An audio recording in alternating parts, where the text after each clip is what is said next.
Hey guys, I'm Rogut, and this is my rant. We believe in the diversity of thought here on this channel. Alright, so coming in with the next episode of financial news. You heard it here first, guys. Right now, I'm going to get into some cool topics that I think are very important, especially in the current economy that we're facing, just like the last video. But we're going to talk about some more news topics. I get a financial newsletter, and I basically regurgitate that news for this video, and I get views for myself.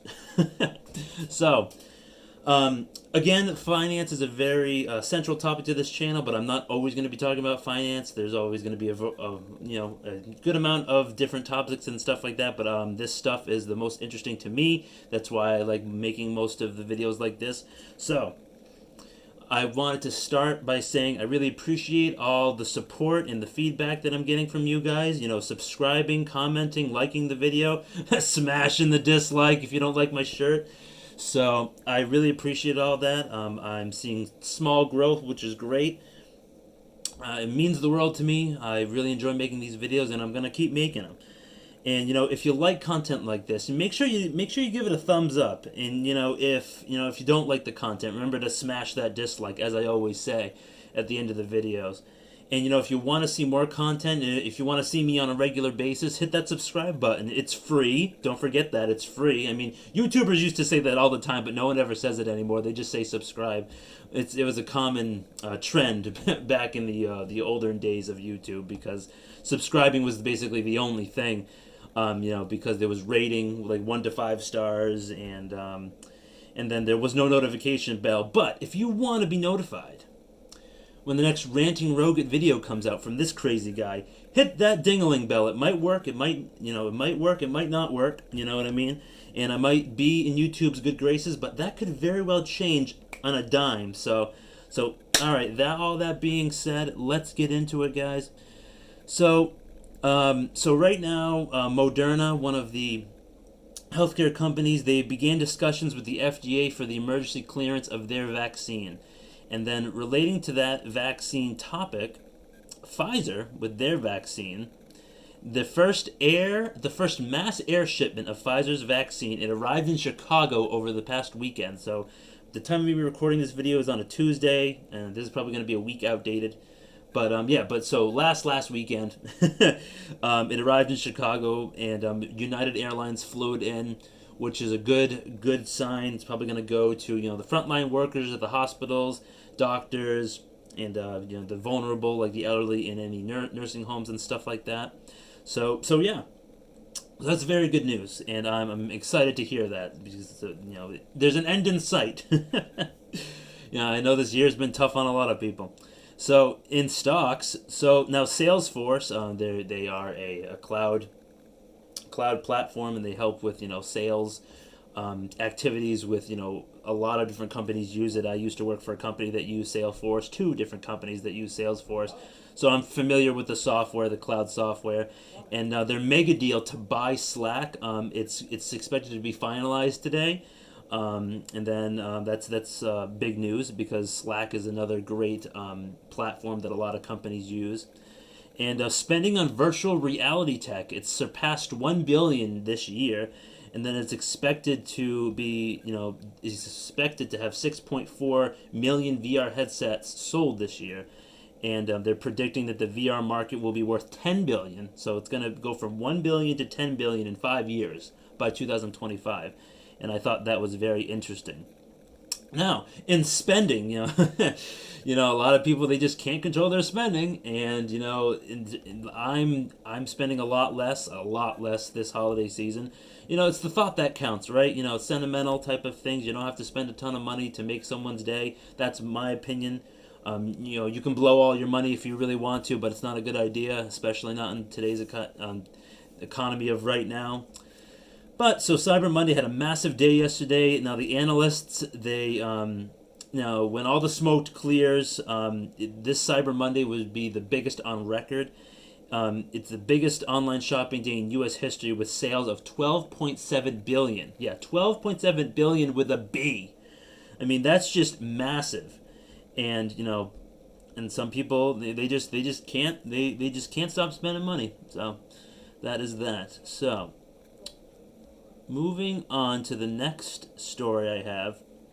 Now, there's a new kind of farm. It's in a solar farm, and it's set to this is Inven Energy LLC. That's the name of the company. That they have begun construction of a $1.6 billion solar farm in Dallas. Now, they're expecting it to be completed by 2023, and this is really good news for any of you green energy bugs out there. I'm a fan of renewable energy as well. I think it's very important to be kind to the environment more and more as we go on. And this proposed farm, they're saying it could contain enough solar power to power 300,000 homes, and that's a lot of homes, and that's a huge farm. And it's a big source of renewable energy for Texas, and I think that's very important. And this farm already has bids to buy it from AT&T and Google. So those are some big names that want to buy this supposed farm that's going to be completed in 2023. So it's going to create a lot of new jobs. And relating it back to what I said before in my previous video when it comes to precious metals, silver is used in photovoltaic cells. When they produce these solar panels, they need more silver. More silver needs to be mined. More needs to be used in this type of technology, so it's very important. Silver's price can go up because of this, so it's very important. So we'll definitely see the outcome of that, 1, 2, 5 years down the line. So that is very important in my opinion.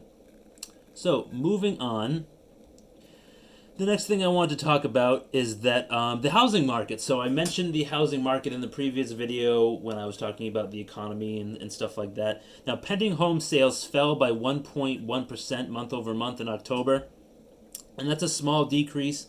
There's a lot less people wanting to move because we're entering into the winter season, and statistically it shows that a lot less people like to move into the winter months. Now, that being said, these pending home sales, they still have increased like 20.2% over October of last year. So there's still a lot of pent-up demand, and there's still a lot going on in the housing market, but it's starting to slow down a little bit. Pending home sales, they varied, regionally, with the South being the only area to increase its numbers. So if you look at the U.S. map and you look at the southern states, that's most of the growth that has been seen. Now, moving on to the next point that this email talks about. The number of homes for sales, it dropped almost 20% by the end of October compared to the start of 2020. Now, and then mortgage rates also hung near historic lows for October. So again, because of what the Federal Reserve did at the beginning of the year, they slashed interest rates even more. So you might be able to get even a 2.8% mortgage interest rate, and that's it all evens out in my opinion, because way back, maybe in the 70s or the 80s, the mortgage rate might have been like 15%, but the average price of a home was like $36,000. But now the average price of a home is $313,000. That's the median home price, with maybe a 3% interest rate. So I think that stuff kind of balances out. My honest opinion, I'm not a financial expert, but I am going to give this bit of financial advice because I believe it's important. Don't buy a home right now. Just don't. Don't buy a home right now. It's the prices are way overvalued, way too much. Just wait for the real estate market to correct and see a big drop, because in the next year or two you are going to see a drop in real estate prices, be it drastic or a little bit. You can get a better deal, and these interest rates, they're not going to be they're not going to raise interest rates, because the Federal Reserve, they're doing whatever they can to keep this shaky skeleton economy from completely falling. They're not going to raise interest rates, so you're not going to miss out on any of these deals. So I really think that it's important to think more out in the future in terms of like, oh well, this $500,000 house might be $350,000 in 2 years. It's very well possible. So I think that's very important to keep in mind. All right, so all of that financial news. And overall, yesterday the market was down, but today it's up. So, again, daily swings, they happen from time to time, and they happen every day, and I think it's really important. And some of the worst performing stocks was Travelers and Chevron. and it's in terms of like downturn in the energy industry, and then cruise lines and airlines. Not surprisingly, they also dipped. Again, I don't recommend investing in that type of stuff, but you can do whatever you want. It's your money. So, and something that I wanted to mention before we end this financial news video is that I added 2 new things to my portfolio in terms of stocks, and I wanted to share that with you. One is Barrick Gold. I have 3 shares of Barrick Gold. They are a gold mining company, like precious metals mining company, and they they have a 1.18% dividend yield, which is pretty low. But I wanted to diversify into a mining stock because I'm so bullish on precious metals, as I typically am.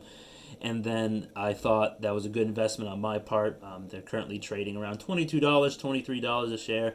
And then if you believe in the future of e-commerce and buying things online, and if you believe in the future of buying cars online, Carvana is a very big name in the industry right now. But I didn't invest in Carvana. I invested in Shift Technologies, and they're a new startup. They're a new company into this selling cars online space.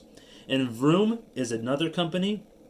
They have very bad customer service ratings. Like 85% of people who use the app had a bad customer experience, and that was a statistic taken from their website. So I think Shift has potential. Shift does not have a dividend because they're a very new company. They're trying to reinvest all of the profits they make back into their business so they can grow and invest in more technology for their business. So that's why they don't have a dividend. They're reinvesting that money. And I have 6 shares of Shift, and I think it is right now it's trading under $9, so it's a bit of a, it's a small valued stock, so you could easily buy 3 or 4 shares of it and see what happens. Don't quote me on any of this, but it could go up and it could go down, so you never know. So that is a couple of stock picks from yours truly. Alright guys, so I really hope you enjoyed that video. I enjoyed making it. I enjoy making all of these videos. Now remember, if you didn't like the video, if you didn't like my topic, if you didn't like my face or my shirt, I encourage you to smash that dislike button. It gives me a chance to improve, make better content, make more content, and then just get better overall with what I'm doing. Alright guys, I hope you enjoy the rest of your day. I will see you next time.